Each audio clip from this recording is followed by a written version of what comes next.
Same way, if someone picks a bunch of push and loads of, minion creating heroes, pick wave clear. And don't put Bulba on a Weaver with a Crystallis trying to be gone those Necros. That doesn't work. Look at EG. They go immediately into the Shadow Demon. I would wager... I would bet everything that I earn from this event that there'll be a Mirana after the Shadow Demon. That's a risky bet. That's nothing on the line. My favorite. Risk-free, I guess. But you can see how they're simplifying from the first game. Like the last game, they were trying to do something kind of cute, and they didn't really respect their prem. I feel like we saw what was happening, and they didn't really react to it. But here, Shadow Demon, it covers you from quite a lot. It can provide the D push, the poison. It's got a bit of the catch, simplifies the lane. So overall, a solid pick. They have to go Centaur, I feel, because if you give away SD Centaur, it's way too easy for them to execute. You got stand-ins. Don't try and put them into a corner. So, do you love picking Centaur into Shadow Demon though? Because he's always got that soul catcher, which is like percentage-based damage, which obviously for a big tanky hero like him doesn't feel great. It's a minuscule thing, I believe. Because if you're going on the Centaur, he's done his job. He's initiated. You're wasting spells on him. You've suddenly got your big boys 1 and 2 coming in, cleaning up the fight. So it's mainly the save idea. That's the biggest component here. Totally unrelated, but I just noticed there's a whole bunch of like cords and stuff plugged in under the desk. Yeah. Do you ever get the temptation to just mess with it, like to unplug stuff and just see what happens? Is that just me? Because I don't do it, of course. But what if I did? Isn't that like the Call of the Void, but very minor? Yeah, I think so. Unfortunately, your mic isn't attached to these cables, so I don't really have any investment to try and find out. That's true. There's no incentive. Exactly. You'll respond to it. I did unplug that monitor earlier, though. I did unplug that monitor earlier by accident and plugged it back in. Yeah, but Kyle's proven he doesn't need to see the game to be able to spew his beautiful words about Dota 2. He's got it locked up in here. Be it right, be it wrong. It's more interesting to be surprised, right? Surprised what you're going to say. Yeah. Who knows what's going to come out when you start talking? I don't know. I follow the Rich Campbell. Could you not look at this draft at all then? What's up? Don't look at this draft at all then. Could you?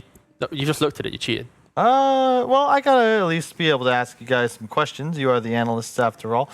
We see a Wraith King first 2.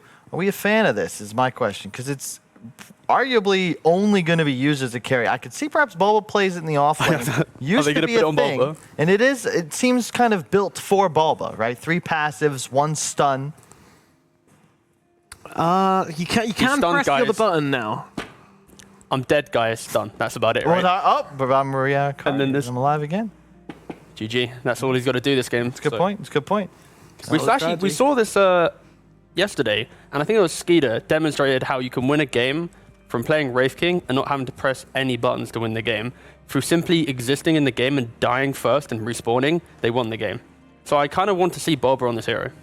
Put Artesia on the Playmaker, shift up the play, and then you're going to have a solid way to execute these fights.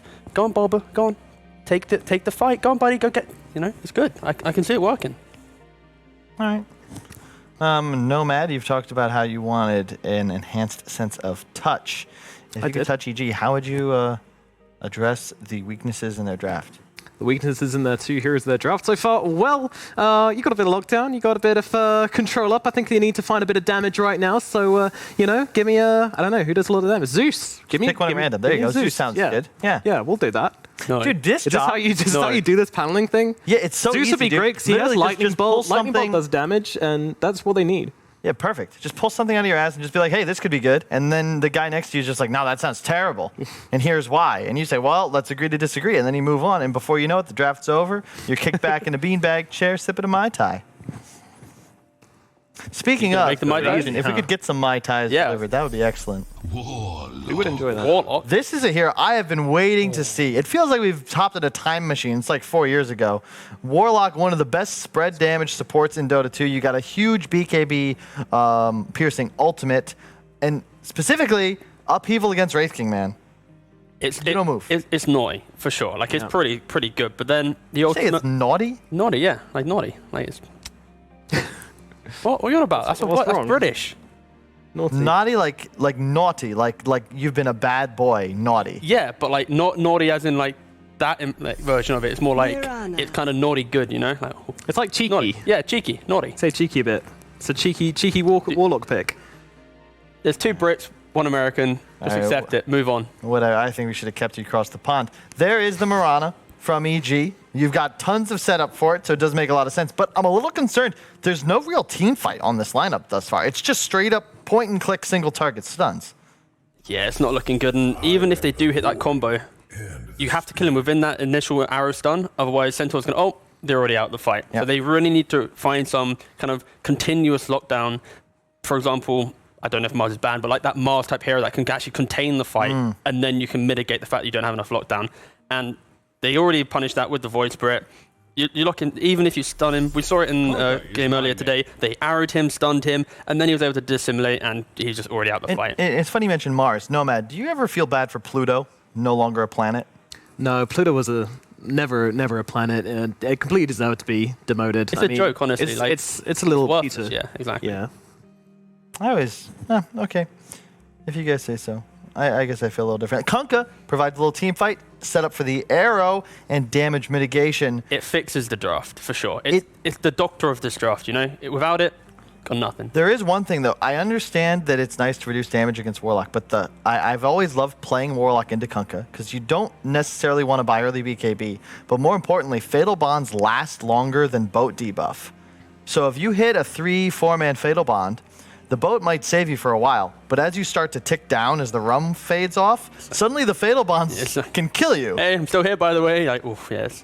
Doesn't look good. I think the main concern is, you already touched on about Fatal Bonds, but it's how does EG actually get to the backlines? Their initiation right now is like an X, so if maybe business try and take a fight and then disengage, that's what I think EG excels. But other than that instant kind of the catch from maybe the SD, it's hard for them to really play into this lineup of business, and they still obviously got their last pick to complete their draft. They need to find a way to end the game, because right now they don't have that. And as long as they don't play on cooldowns, like the fact that you have Warlock as such a large instrumental component of your team fight, you want your carry to also be able to play just without that like ultimate. Then you're in a good spot, I think. Are there any cheese picks which BA could pull out as their win condition hero now? I kind of like I'm always looking at.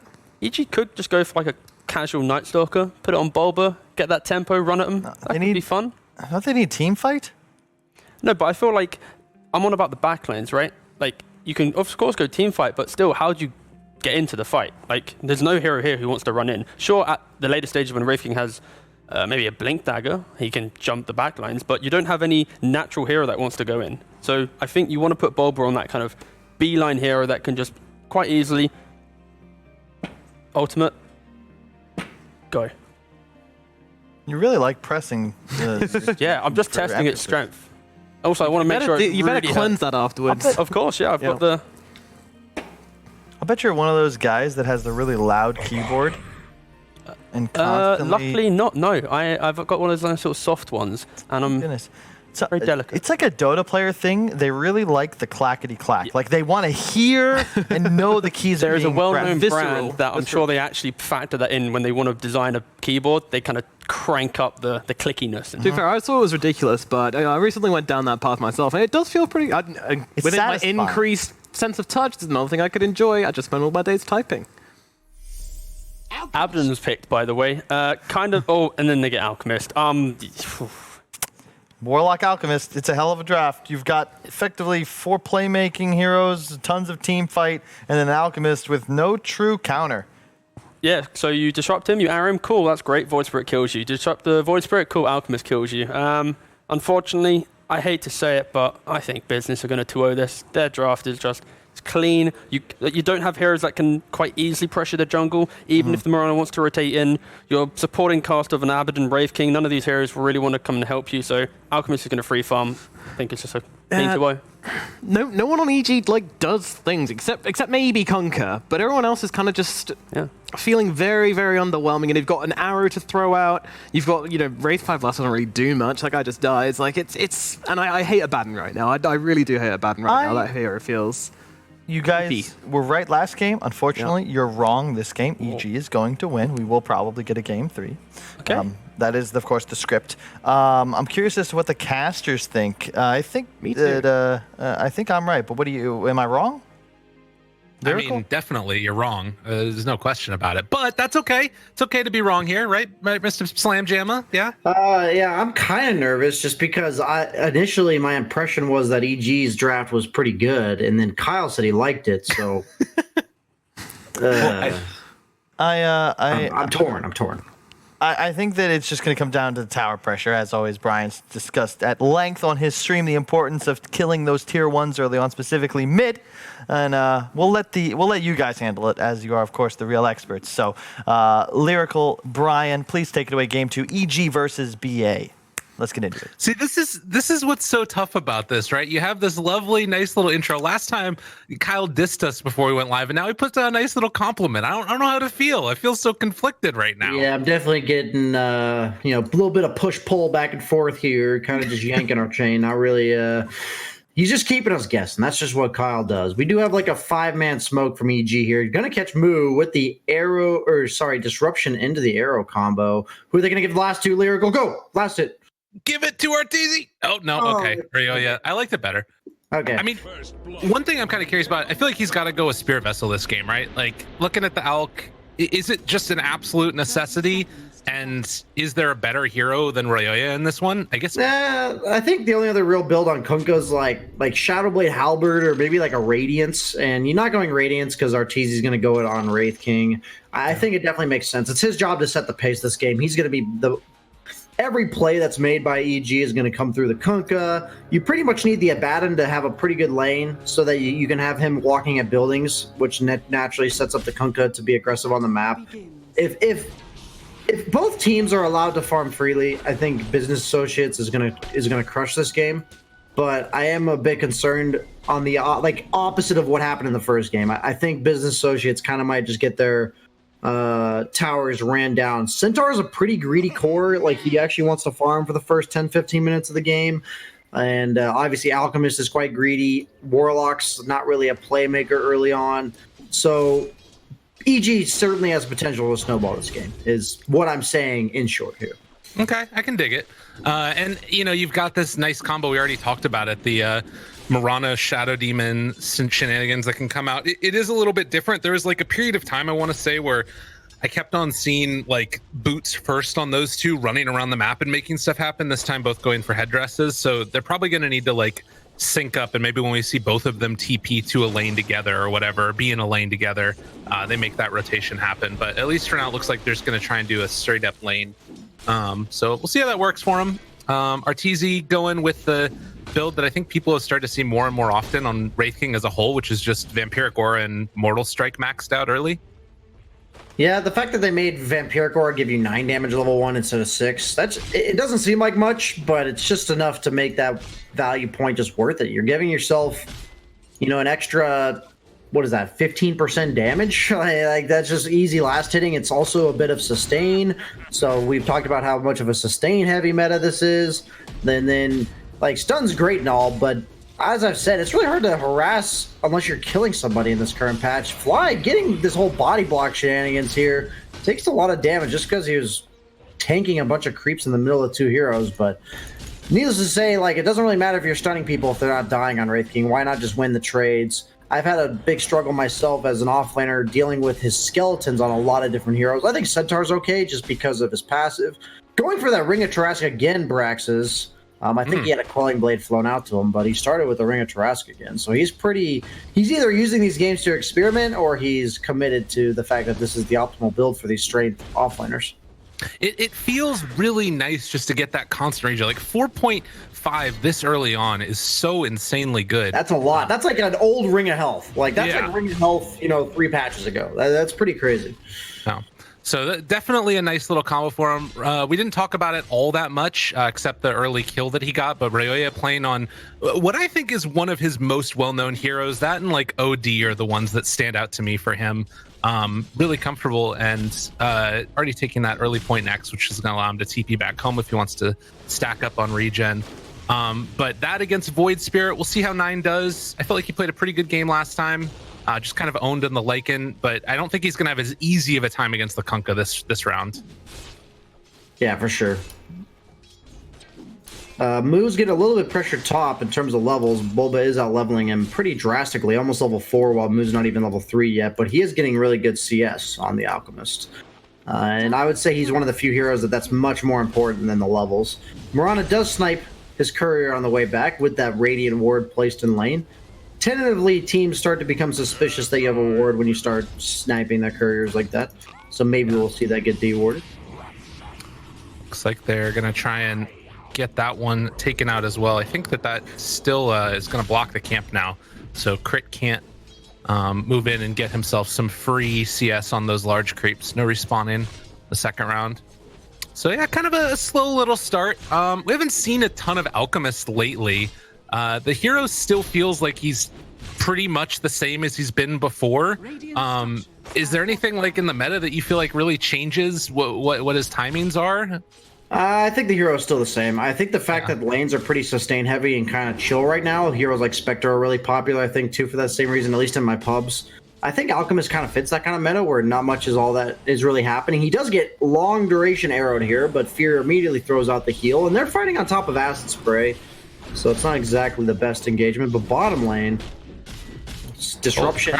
Oh, who's winning this? Okay, Rax does go down first immediately after Shadow Demon. That poison does a lot of damage, man. Holy my crap, god! It's so much damage, dude. This just maxed out here, getting all that bonus damage and the crit afterwards. Really, really good stuff there for trading. I don't know if you saw it for a while. There was like, I think that I kept on seeing, like, it was maybe Southeast Asia or something, but they were running Wraith King with Broodmother, and you get the bonus damage on the spiders, and it was super hype. Because then they just run in and like gobble people up. Wait, that works on summons too? I think it does. If melee, I'm not mistaken. friendly melee units. It says so. Yeah, that would work on Broodmother. Holy crap! It's terrifying. The spiders hit way less than 24, like the little ones. So like they're like getting like triple damage or something. Yeah, it's crazy. Well, Mid lane.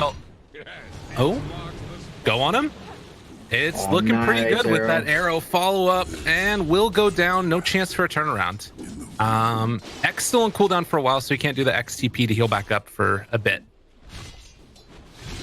That was pretty big. Void Spirit committed pretty heavily onto Kunkka, bringing him really low, but then he got the Torrent into boat, into long duration arrow, so it doesn't matter how low health the Kunkka is if you're just stunned for about 10 seconds. Yeah. Well, extra push, seeing if he can step up and give Brax some more of the damage, but top lane, Fear, not able to dodge the arrow, gets the kill, and now the rotation to see if they can turn this back around. Bulba, Photic Shield, pretty maxed out right now, and will eventually get away. No, okay, Astral Step. Void Spirit's still Void Spirit. Yeah, really important that he makes that play, because you're getting picked on in mid because of the gank, and your Alchemist lane's naturally going to get picked on just because Alchemist is such a passive hero. So you got to choose to kind of consolidate your resources, commit 2 cores to 1 lane to make it so that you're not losing both lanes, you know? Maybe Void Spirit's game's a bit hindered because he had to rotate and he died, but you're now buffing up Alchemist Stard, who almost has full treads, has a ring of hell or a ring of Tarrasque of his own, so he's pretty farmed as well. Yeah. And now can head back towards that jungle. It looks like Fear might think about going and stacking up the jungle for him a little bit here as well. Seeing if they can just get that. But immediate rotation as mid lane, they're going to smoke forward to this side of the map. Crit realizes, okay, moves over here farming. They're going to head up on the high ground, take over the outpost. They do run into Fear, which isn't the perfect hero to initiate on, but finding that kill should be pretty easy for him. Honestly, nice map positioning by Fear there. What I mean by that is he's placing himself in front of the Alchemist so that if there's ever a gank, it's going to hit him first. So it's not just a coincidence. Supports do that a lot at the highest level, so pretty cool to see whenever they do that. But Moo disrespects EG's willingness to stick around. Disruption's up in 2 seconds. Goes for the Torrent with no setup. Actually hits it. Oh, misses the arrow though. And okay, that wasn't perfect, but you know, it happens. Like, nice. Dude, if you can get away with the free one there, that's really nice for him. Yeah, the fact that Brax is like free farming bottom with that, and like a lot of good things on the map are happening for Business Associates. They are losing the top tower potentially to Bulba, so hopefully somebody on their team rotates. One thing that really confused me when this buckler change came out is I didn't realize it doesn't work on freaking creeps anymore. So like I bought it in my first game ready to push the tower, and I'm like, wait a minute, my creeps are just not buffed up at all. So it's kind of interesting to see these early push items. I think it buffs heroes like Abaddon that do naturally push the tower, because heroes that previously relied on these aura items just don't push towers very well anymore. Meanwhile, maybe mid lane, after last game, he was just feeling like, all right, I got to get it this time. I didn't get it last game, but we'll get it this time. But yeah, so far so good. It is still maxing out the CS for the Kunkka. He's top net worth in the game as Arteezy's getting gone on a little bit. No point right now in his ulti. Is able to dodge away from that Remnant though and turns to fight. Hits onto 9. The big crit for the turnaround. They're going to be forced to use that Stampede for the runaway. And he was saving a point, so he could have leveled his ult if he actually had to. I think he was potentially going to level his stun if he could have killed the Void Spirit there. So definitely a normal thing to do on Wraith King to save a point. All right. Disruption at the Ancients here. Non-stop invasion coming out from EG. Dude, and they're just all here as well, so might be able to turn this even more as Ryoya chasing down Fear. Moo maybe a bit too far out of position. They have another round of leaps if they want to use it as 9 kills off Fly, but it looks like Moo will get out. Fear will not be so lucky, and L9 realizes he can't fight with no mana and no Astral Steps. Yeah, Moo just wants his level 6, and at the start of the game, this is why I said, you know, if both teams are allowed to farm, I think it'll favor Business Associates, but EG is showing what I mean. They just don't, they're not going to allow this Alchemist to farm freely, and meanwhile, Arteezy and Kunkka and Ryoya, I mean, on the Kunkka, are definitely just getting the start that they want. Only net worth in the top 4 is the Alchemist, and generally speaking, Alchemist does not make the best use of that, but okay, nice arrow tank by Moose there. Not only carapaces it, but also saves 9 from the Torrent boat combo into the arrow. But they do get the tower top. And in the meantime, too, Fly is chasing down 9 here. He does have Aether Remnant. Good disruption. He's going to have 4 stacks here. The arrow comes through. They're going to get the kill. 9 overextending for that bounty rune. I mean, it's worthwhile for getting it, but he didn't end up getting it. Oh. Yeah. Against Alchemist, it's even more important to invade those bounty runes. Yeah. This was my concern. You have Brax taking the farm top. You just have too many heroes that want to farm on Business Associates this game. That EG with this Shouty Memorana combo, you said, you know, they both have headdresses, but now they both have, you know, boots and all the necessary tools they need to set up those ganks, and they're just going to do this non-stop. What a departure from what we saw last game for both teams. It's like both teams kind of switching up their styles to what the other team was doing. Fly spots out Brax there. Isn't quite going to be able to... Ooh, let's get into position here, but I don't think anybody else is nearby. They're blocking off the arrow rotation. Oh, they make the move over, though. Crit, well played. They find him there. Stampede used, but it might not be enough. Torrent comes through, connects, gets the kill. 9 will be able to find the finish onto Fly, but they won't get anything else afterwards. Still space created for the Alchemist. This is all they really can do, but this patch, it feels like the lanes are really sustain heavy, but the game's pretty similar past the lanes in the sense that, you know, the team that's more active seems to be favored, and Moo ends up giving up the Ocean Heart because he sees the Kunkka plus the Mirana rotating in.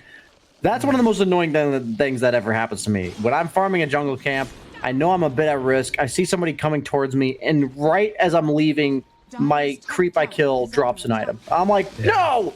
And then usually I go for it and die, as opposed to what Moo did there. So I guess he's got a step up on me on the discipline. Probably would have died. No, it's unfortunate because, like you say, you know that you're not safe, and normally you'd be like, all right, I'm out of here, but then you have to make that choice of, you know, risk reward, losing the item versus getting killed. Not easy decisions to make. And, you know, speaking of tier 1 items, I think it's really got to be a little bit frustrating for Business Associates not getting the trusty shovel. Would have loved to be able to pick that one up for the Alk, but Ryoya ran away. Looks like he's fine there.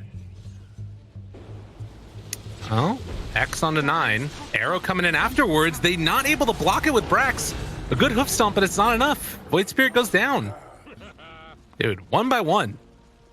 EG are just doing it. I think what stands out to me in this patch so far is that offlaners like Centaur just aren't very good. I don't think... I think all of the carries right now are super sustain heavy and super passive until they get like 1 or 2 big items.